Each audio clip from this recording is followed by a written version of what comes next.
Republic ಕನ್ನಡದ ಸ್ಟುಡಿಯೋದಲ್ಲಿ ದೂರುದಾರರಾದ ಸ್ನೇಹಮಯಿ ಕೃಷ್ಣ ಅವರಿದ್ದಾರೆ. ಕೆಲವೇ ನಿಮಿಷಗಳಲ್ಲಿ ಪ್ರದೀಪ್ ಕುಮಾರ್ ಮತ್ತೋರ್ವ ದೂರುದಾರರು ಕೂಡ ಜಾಯಿನ್ ಆಗ್ತಾರೆ. ಇದರ ನಡುವೆ ವಿರೋಧ ಪಕ್ಷ ಬಿಜೆಪಿ ಪ್ರತಿಭಟನೆಯ ಪರ್ವವನ್ನ ಮತ್ತೊಂದು ಅವಧಿಗೆ ಮುಂದುವರಿಸ್ತಾ ಇದೆ. ಮೈಸೂರು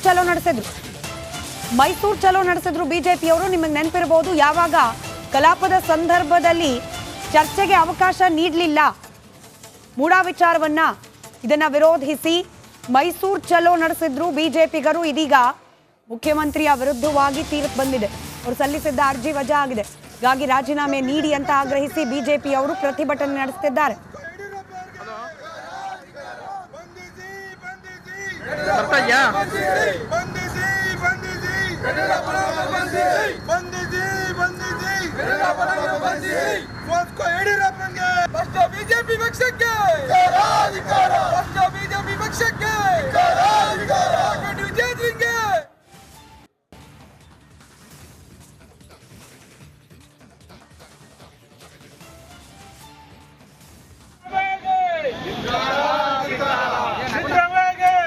ಒಂದ್ ಕಡೆ ಗಮನಿಸಿದ್ರಿ, ಕಾಂಗ್ರೆಸ್ನ ಕಾರ್ಯಕರ್ತರು ಇವತ್ತು ಬಂದಿರುವ ತೀರ್ಪು ರಾಜಕೀಯ ಷಡ್ಯಂತರ. ಬಿಜೆಪಿ ಪಕ್ಷದಲ್ಲೇ ಅನೇಕರು ಆರೋಪ ಹೊತ್ತವರಿದ್ದಾರೆ. ಮೊದಲು ಅವರನ್ನು ಬಂಧಿಸಿ, ಸಿದ್ದರಾಮಯ್ಯನವರ ವಿರುದ್ಧವಾಗಿ ಪಿತೂರಿ ಮಾಡೋದನ್ನ ನಿಲ್ಲಿಸಿ ಅಂತ ಹೇಳಿ ಪ್ರತಿಭಟನೆ ಮಾಡ್ತಿದ್ರೆ, ಇದಕ್ಕೆ ಕೌಂಟರ್ ಅನ್ನೋ ರೀತಿಯಲ್ಲಿ ಬೆಳಗಾವಿಯಲ್ಲಿ ಬಿಜೆಪಿ ಕಾರ್ಯಕರ್ತರು ಸಿದ್ದರಾಮಯ್ಯ ರಾಜೀನಾಮೆಯನ್ನ ಆಗ್ರಹಿಸಿ ಪ್ರತಿಭಟನೆಯನ್ನ ಮಾಡ್ತಿದ್ದಾರೆ.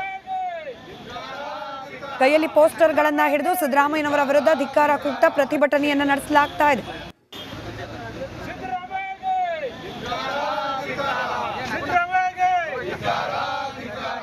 ಮೂಡ ವಿಚಾರಕ್ಕೆ ಸಂಬಂಧಪಟ್ಟಂತೆ ರಿಟ್ ಅರ್ಜಿ ಏನು ಸಿದ್ದರಾಮಯ್ಯನವರು ಸಲ್ಲಿಕೆ ಮಾಡಿದ್ರು, ಅದು ವಜಾ ಆಗಿದೆ. ದೂರುದಾರರು ಪ್ರಮುಖವಾಗಿ ಈ ಪ್ರಕರಣದಲ್ಲಿ 3 ದೂರುದಾರರು, ಆ ಪೈಕಿ ಸ್ನೇಹಮಯಿ ಕೃಷ್ಣ ಅವರಿದ್ದಾರೆ. ಕೆಲವೇ ಕ್ಷಣಗಳಲ್ಲಿ ಪ್ರದೀಪ್ ಕುಮಾರ್ ಅವರು ಕೂಡ ರಿಪಬ್ಲಿಕ್ ಕನ್ನಡದ ಸ್ಟುಡಿಯೋದಲ್ಲಿರ್ತಾರೆ. ಸ್ನೇಹಮಯಿ ಕೃಷ್ಣ ಅವರೇ, ರಾಜಕೀಯವಾಗಿ ಹೋರಾಟ, ವಾದ ಪ್ರತಿವಾದ, ಸ್ಪಷ್ಟನೆ ಇದೆಲ್ಲವೂ ಕೂಡ ನೀವು ಕೂಡ ಎಕ್ಸ್ಪೆಕ್ಟ್ ಮಾಡಿರ್ತೀರಿ. ಈಗ ಆಲ್ರೆಡಿ ಬಿಜೆಪಿ ರಾಜೀನಾಮೆ ಕೊಡಲಿ ಅಂತ ಆಗ್ರಹಿಸಿ ಪ್ರತಿಭಟನೆ, ಕಾಂಗ್ರೆಸ್ನವರು ಇಡೀ ಈ ಪ್ರಕರಣ ಕಾನೂನಾತ್ಮಕ ಹೋರಾಟ ಇದೆಲ್ಲವೂ ಒಂದು ಷಡ್ಯಂತರ ಅಂತ ಹೇಳಿ ಮುಂದುವರೆಸಿದ್ದಾರೆ. ನಿಮಗೆ ವೈಯಕ್ತಿಕವಾಗಿ ಕೇಳ್ತೀನಿ, ಈ ಆತಂಕ, ಒತ್ತಡ ಇದು ಯಾವುದು ಕೂಡ ಈ ಕ್ಷಣದವರೆಗೂ ಆಗಿಲ್ವಾ? ಕಳೆದ ಬಾರಿ ಬಂದಾಗ ಕೇಳಿದ್ದೆ, ನೀವು ಯಾವುದೇ ರೀತಿ ಒತ್ತಡ ನನ್ನ ಮೇಲಿಲ್ಲ ಅಂತ ಹೇಳಿದ್ರಿ. ಇನ್ನು ಮೇಲಾದರೂ ಪ್ರಾರಂಭ ಆಗಬಹುದು ಅಂತ ಅನ್ನಿಸ್ತಿದೆಯಾ? ಖಂಡಿತವಾಗಿಲ್ಲ ಮೇಡಮ್. ಯಾಕಂದರೆ ನಾನು ಇಂಥ ಹೋರಾಟನ ಸುಮಾರು ದಶಕಗಳಿಂದ ನಡ್ಸ್ಕೊಂಡು ಬರ್ತಾ ಇದ್ದೀನಿ.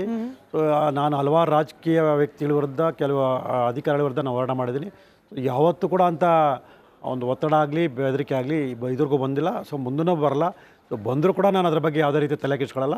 ಸೊ ಕಾನೂನಾತ್ಮಕ ನನ್ನ ಹೋರಾಟ ಏನಿದೆ ಆ ಹೋರಾಟನ ನಾನು ಮುಂದುವರ್ಸ್ಕೊಂಡು ಹೋಗ್ತೀನಿ. ಇಲ್ಲಿ ಪ್ರಮುಖವಾಗಿ ಸಿದ್ದರಾಮಯ್ಯನವರ ಟ್ವೀಟನ್ನು ಗಮನಿಸ್ತಾ ಇದ್ದೆ. ಅದರಲ್ಲಿ BNSನ 218 ಅಡಿಯಲ್ಲೂ ಕೂಡ ರಾಜ್ಯಪಾಲರು ಏನು ಅನುಮತಿಯನ್ನು ನೀಡಿದರು, ಹಾಗೆ 17A ಅಡಿಯಲ್ಲೂ ಕೂಡ ಅನುಮತಿಯನ್ನು ನೀಡಿದರು. ಆದರೆ ಕೋರ್ಟ್ ನ್ಯಾಯಪೀಠ ಇವತ್ತು 218 ಅದನ್ನು ಸ್ಕ್ವಾಶ್ ಮಾಡಿದೆ ಅಂತ ಹೇಳಿದೆ. ಒಂದೇ ಕ್ಷಣ ಶೋಭಾ ಕರಂದ್ಲಾಜೆ ಅವರು ರಿಯಾಕ್ಟ್ ಮಾಡ್ತಿದ್ದಾರೆ, ಗಮನಿಸಿ. ಎತ್ತಿ ಹಿಡಿಯುವಂತ ಕೆಲಸವನ್ನ ಮಾಡಿದ್ದಾರೆ. ಕೋರ್ಟಿಗೆ ಹೋದವರು ಯಾರು? ಕೋರ್ಟಿಗೆ ಹೋದವರು ಸಿದ್ದರಾಮಯ್ಯನವರು. ಸಿದ್ದರಾಮಯ್ಯನವರ ಆದೇಶ ಎತ್ತಿ ಹಿಡಿದಿದ್ದಾರೆ. ಕಾಂಗ್ರೆಸ್ ಅವರು ಯಾಕೆ ಈ ತರ ಮಾತಾಡ್ತಿದ್ದಾರೆ? ಕಾಂಗ್ರೆಸ್ ಅವರನ್ನ ತಪ್ಪನ್ನ 100 ಸಾರಿ ತಪ್ಪನ್ನ ಸರಿ ಸರಿ ಸರಿ ಅಂತ ಹೇಳಿ ಅದನ್ನ ಸರಿ ಮಾಡಕ್ಕೆ ಹೊರಟಿದ್ದಾರೆ.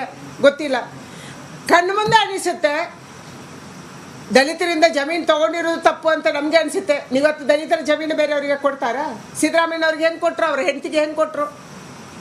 ಎರಡನೇದು, ರಿಟ್ರೋಸ್ಪೆಕ್ಟಿವ್ ಅಳವಡಿಸಕ್ಕೆ ಯಾವುದೇ ಕಾನೂನನ್ನು ತಗೊಳ್ಳೋಕ್ಕೆ ಯಾವುದೋ ಪದವಿಯಲ್ಲಿದ್ದರೆ ಮಾತ್ರ ಸಾಧ್ಯ.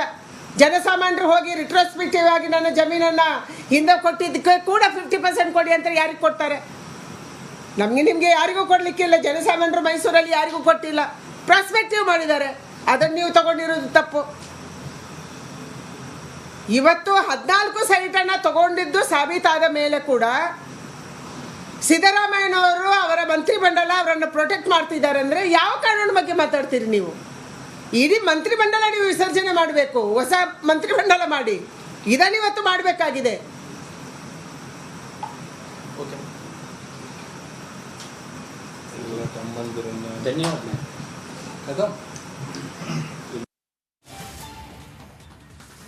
ರೈಟ್, ರಾಜಕೀಯ ಹೇಳಿಕೆಗಳು, ರಿಯಾಕ್ಷನ್ಗಳು ಬರ್ತಾ ಇರುತ್ತೆ. ಆಯಾ ಸಂದರ್ಭದಲ್ಲಿ ನಿಮ್ಮ ಮುಂದೆ ಇಡ್ತಾ ಹೋಗ್ತೀವಿ. ಸಿದ್ದರಾಮಯ್ಯನವರ ಟ್ವೀಟ್ನ ಪ್ರಸ್ತಾಪ ಮಾಡ್ತಿದೆ. ಸ್ನೇಹಮಯಿ ಕೃಷ್ಣ ಅವರೇ, ನೋಡಿ, ನ್ಯಾಯಾಲಯ ಸೆಕ್ಷನ್ 218 ಅಡಿ ರಾಜ್ಯಪಾಲರು ನೀಡಿದ್ದ ಅಭಿಯೋಜನೆಯನ್ನ ಸಂಪೂರ್ಣವಾಗಿ ತಿರಸ್ಕರಿಸಿದೆ. ಮುಂದಿನ ದಿನಗಳಲ್ಲಿ 17A ಅದನ್ನ ಕೂಡ ಮುಂದಿನ ದಿನಗಳಲ್ಲಿ ಅದರ ವಿಚಾರದಲ್ಲೂ ಕೂಡ ನಮಗೆ ಗೆಲುವಾಗುತ್ತೆ ಅನ್ನೋ ವಿಶ್ವಾಸ ಇದೆ ಅಂತ ಬರ್ಕೊಂಡಿದ್ದಾರೆ. ಬಹಳ ಸುದೀರ್ಘವಾದ ಪೋಸ್ಟ್ ಇದು. ಮೇಡಮ್, BNS 218 ಈ ಹಂತದಲ್ಲಿ ಅನ್ವಯ ಆಗಲ್ಲ ಅನ್ನೋ ಕಾರಣಕ್ಕೆ ನ್ಯಾಯಾಲಯ ಅದನ್ನು ತಿರಸ್ಕಾರ ಮಾಡಿರ್ಬೋದು. ಆದರೆ ಈ 17 ಅದೇನಿದೆ ಅದನ್ನು ಸ್ವತಃ ಅವರ ವಕೀಲರೇ ಅದನ್ನು ಒಪ್ಕೊಂಡಿರೋ ಕೋರ್ಟಲ್ಲಿ. ಅಂದರೆ ತನಿಖೆ ಮಾಡೋಕ್ಕಿಂತ ಮುಂಚೆ ಪೂರ್ವಾನುಮತಿ ಬೇಕು ಅಂತೇಳಿ. ಹಾಗಾಗಿ ಅದು ನ್ಯಾಯಾಲಯ ಎತ್ತಿಡ್ತಿದೆ. ಅವ್ರ ವಕೀಲರು ಹೇಳಿದ್ದನ್ನೇ ನ್ಯಾಯಾಲಯ ಎತ್ತಿಡ್ತಿದೆ. ಅವರೇ ಹೇಳ್ತಾರೆ ತನಿಖೆ ಮಾಡೋಕ್ಕಿಂತ ಮುಂಚೆ ಪೂರ್ವಾನುಮತಿ ಬೇಕು ಅಂಥೇಳಿ. ಅದೇ ರೀತಿ ಮಾನ್ಯ ರಾಜ್ಯಪಾಲರು ಕೊಟ್ಟಿದ್ದಾರೆ. ಸೊ ಅವರೇನು ಹೇಳಿದ್ರು ಪೊಲೀಸರು ಅನುಮತಿ ಕೇಳಬೇಕು ಅಂಥೇಳಿ. ಸೊ ಅದನ್ನೇ ಮಾನ್ಯ ನ್ಯಾಯಮೂರ್ತಿಗಳು ಕೂಡ ಪ್ರಶ್ನೆ ಮಾಡೋದು. ಈಗ ಪೊಲೀಸರು ಏಕಾಕಿ ಒಬ್ಬ ಮುಖ್ಯಮಂತ್ರಿ ವಿರುದ್ಧ ನಾನು ತನಿಖೆ ಮಾಡ್ತೀನಿ ಅನುಮತಿ ಕೊಡಿ ಅಂತೇಳಿ ಕೇಳೋಕ್ಕೆ ಸಾಧ್ಯನೇ ಇಲ್ಲ. ಸೊ ಯಾರೊಬ್ಬರು ದೂರು ಕೊಡಬೇಕಲ್ಲ, ಆ ದೂರು ಕೊಡೋದ ಕೆಲಸನ ನಾವು ಮಾಡಿದ್ದೀವಿ. ಸೊ ಆ ದೂರನ್ನ ಆಧರಿಸಿ ವಿಚಾರಣೆ ಮಾಡಬೇಕು ಅಂದರೆ ಪೂರ್ಣಾವತಿ ಬೇಕೇ ಬೇಕು. ಸೊ ಅದನ್ನು ಮಾನ್ಯ ರಾಜ್ಯಪಾಲರು ಕೊಟ್ಟಿದ್ದಾರೆ. ಈ ಹಿನ್ನೆಲೆಯಲ್ಲಿ ನಾಳೆ ಏನು ಜನಪ್ರತಿನಿಧಿ ನ್ಯಾಯಾಲಯ ಒಂದು ಆದೇಶ ಮಾಡುತ್ತೆ. ಆ ಆದೇಶದ ಮೇಲೆ ಸೊ ಪ್ರಕರಣ ದಾಖಲಾಗುತ್ತೆ, ತನಿಖೆ ನಡೆಯುತ್ತೆ. ತನಿಖೆ ನಡೆದು ಕೊನೆಯ ಹಂತದಲ್ಲಿ ಅಂತಿಮವಧಿ ಸಲ್ಲಿಸೋ ಸಂದರ್ಭದಲ್ಲಿ ಆ BNS 218 ಪ್ರಕಾರ ಅನುಮತಿಯನ್ನು ಆವಾಗ ತನಿಖಾಧಿಕಾರಿ ಕೇಳ್ತಾರೆ. ಸೊ ಈ ಹಿನ್ನೆಲೆ ಅದು ಆಗಿದೆ ಅಷ್ಟೇ ಹೊರತು ಈ 17 ಸಂಬಂಧಪಟ್ಟಾಗ ಅವ್ರು ಎಲ್ಲೇ ಹೋದರೂ ಕೂಡ ಅದು ಗೆಲ್ಲಕ್ಕೆ ಸಾಧ್ಯನೇ ಇಲ್ಲ. ಯಾಕೆಂದರೆ ಅದು ಅನುಮತಿ ಕೊಡುವಂಥದ್ದು ಪ್ರಾರಂಭಿಕ ಹಂತದಲ್ಲೇ, ತನಿಖೆ ಮಾಡೋಕ್ಕಿಂತ ಮುಂಚೆ ಕೊಡಬೇಕಾದ ಪ್ರಕ್ರಿಯೆ. ಸೊ ಅದು ಕಾನೂನುಬದ್ಧವಾಗಿದೆ ಅಂತೇಳಿ ಹೈಕೋರ್ಟ್ ಎತ್ತಿಡಿದೆ. ಈ ವಿಚಾರದಲ್ಲಿ ಅರ್ಜಿ ಸಲ್ಲಿಸಿರೋದು ಸಿದ್ದರಾಮಯ್ಯನವರು. ಅಂದ್ರೆ ನೀವು ಜನಪ್ರತಿನಿಧಿ ನ್ಯಾಯಾಲಯದಲ್ಲಿ ನಿಂಪಾಡಿಗೆ ನೀವು ಕೇಸ್ ಹಾಕೊಂಡಿದ್ರಿ, ರಾಜ್ಯಪಾಲರು ಕೂಡ ಅನುಮತಿಯನ್ನ ನೀಡಿದ್ರು. ತನಿಖೆ ಪ್ರಾರಂಭ ಆಗ್ಲಿಕ್ಕೆ ಮುಂಚೆನೆ ರಾಜ್ಯಪಾಲರ ಈ ನಿರ್ಧಾರವನ್ನ ಪ್ರಶ್ನಿಸಿ ಅರ್ಜಿ ಹಾಕೊಂಡು ತರಾತುರಿಯಲ್ಲಿ ಮುಜುಗರಕ್ಕೇನಾದ್ರೂ ಸಿಲುಕ್ಬಿಟ್ರ ಸಿದ್ದರಾಮಯ್ಯನವರು? ತನಿಖೆ ತಾನೇ ಆದ್ರೆ ಆಗ್ಲಿ, ಅಲ್ಲಿ ಸಾಬೀತಾಗ್ಲಿ ತಪ್ಪೋ ಸರಿನೋ ಅಂತ ಹೇಳಿ ಅಂತ ಇತ್ತ ಆಯ್ಕೆ ಸಿದ್ದರಾಮಯ್ಯನವರಿಗೆ? ಮೇಡಮ್, ನಾನು ಮೊದಲಿಂದ ಅದೇ ಹೇಳ್ತಾ ಇದ್ದೀನಿ, ಇವ್ರು ಯಾವುದೇ ಅಪರಾಧ ಕೃತ್ಯ ಮಾಡಿಲ್ಲ ಅನ್ನೋ ಆಗಿದ್ರೆ ತನಿಖೆಗೆ ಯಾಕೆ ಈ ರೀತಿ ಅಡ್ಡಿಪಡಿಸೋಕೆ ಪ್ರಯತ್ನಗಳು ಮಾಡ್ತಿದ್ದೀರಾ? ನೀವು ಸ್ಪಷ್ಟವಾಗಿ ಹೇಳಬಹುದಾಯ್ತಲ್ಲ ತನಿಖೆ ಮಾಡಿ ಅಂತೇಳಿ. ತನಿಖೆ ಮಾಡಿ ನಿರ್ದೇಶಕ್ಕೆ ತನಿಖೆ ಮುಗಿದಾಗಿ ಒಂದು ಹಂತದಲ್ಲಿ ಸತ್ಯಾಂಶ ಏನಂತೇಳಿ ರಾಜ್ಯ ಜನಕ್ಕೆ ಗೊತ್ತಾಗ್ತಿತ್ತು. ಸೊ ಅದನ್ನು ತಡೆಯುವಂಥ ಪ್ರಯತ್ನದಲ್ಲಿ ನೀವೇ ನಿಮ್ಮ ಆರೋಪಗಳನ್ನ ರಾಜ್ಯ ಜನತೆಗೆ ಸ್ಪಷ್ಟಪಡಿಸ್ತಾ ಇದ್ದೀರಾ. ಸೊ ಇದು ಅದನ್ನೇ ಹೇಳ್ತೀನಿ ಮೇಡಮ್, ಈ ತಪ್ಪು ಮಾಡಿದ ವ್ಯಕ್ತಿ ಈ ರೀತಿ ಆತಂಕಕ್ಕೆ ಒಳಗಾಗಿ ಈ ಥರದ ನಿರ್ಧಾರಗಳನ್ನು ತಗೊಳ್ತಾರೆ. ಸೊ ಇದನ್ನೇ ಮಾನ್ಯ ನಮ್ಮ ಭಾರತೀಯ ಸಾಕ್ಷಿ ಅಧಿನಿಯಮ ಕಲಂ 14ರಲ್ಲಿ ಮನುಷ್ಯನ ಸಹಜ ಮಾತು ವರ್ತನೆ ಕೂಡ ಸಾಕ್ಷಿ ಪರಿಗಣಿಸಬೇಕು ಅಂತೇಳಿ. ಸೊ ಈಗ ಹಿನ್ನೆಲೆಯಲ್ಲಿ ಸಿದ್ದರಾಮಯ್ಯವರ ಮಾತು ವರ್ತನೆಗಳನ್ನು ಗಮನಿಸಿದಾಗ ಅವರು ಅಪರಾಧ ಕೃತ್ಯ ಮಾಡಿದರೆ. ಸೊ ಹೀಗಾಗಿ ಅವರು ಈ ಥರದ ನಿರ್ಧಾರಗಳು ತಗೊಳ್ತಾ ಇದ್ದಾರೆ, ಆತಂಕಕ್ಕೆ ಒಳಗಾಗಿದ್ದಾರೆ ಅನ್ನೋದು ಸ್ಪಷ್ಟ ಆಗುತ್ತೆ. ಈಗ ನೀವೇ ಶುರುವಲ್ಲಿ ಹೇಳ್ದಂಗೆ ಇನ್ನು ಮೇಲೆ ಆಕ್ಚುಲ್ ಹೋರಾಟ ಪ್ರಾರಂಭ ಆಗುತ್ತೆ ಅಂತ. ಇವಾಗ ಏನು ಕೇವಲ ತನಿಖೆ ನಡೆಸಲಿ ಅಂತ ಹೇಳಿ ಅನುಮತಿ ಸಿಕ್ಕಿರೋದು. ತನಿಖೆ ಅಂತ ಪ್ರಾರಂಭವಾದ್ರೆ ಸಿದ್ದರಾಮಯ್ಯನವರು ತಪ್ಪು ಮಾಡಿದ್ದಾರೆ ಅನ್ನೋದನ್ನ ಪ್ರೂವ್ ಮಾಡ್ಲಿಕ್ಕೆ ನೀವು ದಾಖಲೆಗಳನ್ನ ಕೊಡ್ತಾ ಹೋಗ್ಬೇಕಾಗತ್ತೆ. ಕಾನ್ಫಿಡೆನ್ಸ್ ಇದೆಯಾ ಸ್ನೇಹಮಯಿ ಕೃಷ್ಣ? ಖಂಡಿತ ನಮ್ಮದು ಇರೋ ದಾಖಲಾತಿಗಳು ಸ್ಪಷ್ಟವಾಗಿ ನಾವೇನು ಆರೋಪ ಮಾಡಿ ಅದನ್ನು ಸಾಬೀತುಪಡಿಸುವಂಥ ಪ್ರಮುಖ ಸಾಕ್ಷ್ಯಗಳಾಗಿದೆ. ಸೊ ಇದ್ರ ಜೊತೆಗೆ ಇನ್ನೂ ಒಂದಷ್ಟು ನಮಗೆ ಸಿಗದಿರೋಂಥ ದಾಖಲಾತಿಗಳನ್ನು ಸಂಗ್ರಹ ಮಾಡಿದಾಗ ಸೊ ಇನ್ನೂ ಹೆಚ್ಚಿನ ಸಾಕ್ಷ್ಯಗಳು ಸಿಕ್ಕಿ ನಾವು ಮಾಡಿರೋ ಆರೋಪ ಸ್ಪಷ್ಟವಾಗಿ ಸಾಬೀತಾಗುತ್ತೆ. ಏನು ತಪ್ಪು ಎಸಗಿದರೆ ಅವರೆಲ್ಲರೂ ಕೂಡ ಶಿಕ್ಷೆ ಆಗುತ್ತೆ. ಸೊ ಏನು ಇವರು ಅಕ್ರಮವಾಗಿ ನಿವೇಶನಗಳನ್ನು ಪಡೆದರೆ ಆ ನಿವೇಶನಗಳು ನಗರಾಭಿವೃದ್ಧಿ ಪ್ರಾಧಿಕಾರ ವಾಪಸ್ ಬರುತ್ತೆ.